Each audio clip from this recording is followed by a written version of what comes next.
शक्तिशाली धनुर्धरों की सूची। The top 10। 10। एकलव्य। द्रोणाचार्य को गुरु मानकर उनकी प्रतिमा के सामने अभ्यास करने वाले इस भील बालक की एकाग्रता इतनी थी कि उसने बिना अंगूठे के भी अर्जुन से बेहतर निशाना साधा था। 9। गुरु द्रोणाचार्य। कौरवों और पांडवों के गुरु। इनके पास ब्रह्मास्त्र सहित लगभग सभी दिव्य अस्त्रों का ज्ञान था। इन्हें युद्ध में हराना देवताओं के लिए भी कठिन था। 8। भीष्म पितामह। इच्छा मृत्यु का वरदान प्राप्त गंगा पुत्र भीष्म। इन्होंने अपने गुरु परशुराम को भी युद्ध में कड़ी टक्कर दी थी। इनके बाणों की वर्षा को रोकना असंभव माना जाता था। 7। लक्ष्मण। शेषनाग के अवतार। रामायण युद्ध में इन्होंने मेघनाद इंद्रजीत जैसे अति महारथी का वध किया था, जिसे हराना देवराज इंद्र के बस में भी नहीं था। 6। कर्ण।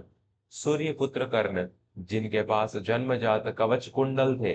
इनके विजय धनुष और परशुराम द्वारा दी गई शिक्षा ने इन्हें अपराजय बना दिया था। 5। अर्जुन।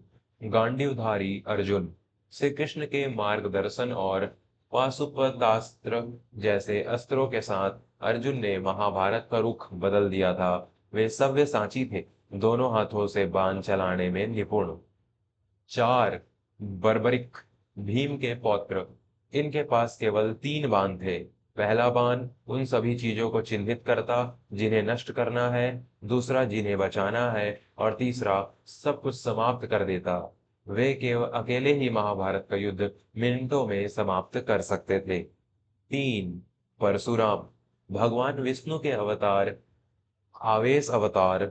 इन्होंने अकेले ही 21 बार पृथ्वी को अधर्मी क्षत्रियों से मुक्त किया था। वे भीष्म, द्रोण और कर्ण जैसे योद्धाओं के गुरु थे। दूसरा, मेघनाद इंद्रजीत। रावण का पुत्र, इतिहास का एकमात्र योद्धा जिसके पास ब्रह्मास्त्र, वैष्णवास्त्र और पाशुपतास्त्र तीनों थे।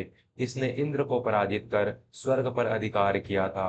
पहला, भगवान श्री राम, भगवान शिव। श्री राम, मर्यादा पुरुषोत्तम राम, जिनके एक बाण से समुद्र थर्रा उठा था। उनका कोदंड धनुष अजेय था। वे साक्षात विष्णु थे। महादेव शिव, सबसे प्रथम और सर्वश्रेष्ठ धनुर्धर। इनका पिनाक धनुष वही था जिसे श्री राम ने तोड़ा था। महादेव का त्रिपुरारी रूप, जिसमें उन्होंने एक ही बाण से 3 असुर नगरों त्रिपुर को नष्ट किया था, उन्हें ब्रह्मांड का सबसे शक्तिशाली धनुर्धर बनाता है। क्या आप जानते हैं भगवान शिव के धनुष का नाम पिनाक था, जिसे अजगव भी कहा जाता है। इसी धनुष की टंकार से दिशाएं कांप उठती थी। निष्कर्ष। एकाग्रता और अभ्यास एकलव्य की तरह आपको शून्य से शिखर तक ले जा सकता है। अहंकार मेघनाद की तरह चाहे कितनी भी शक्ति हो, पतन का कारण बनता है।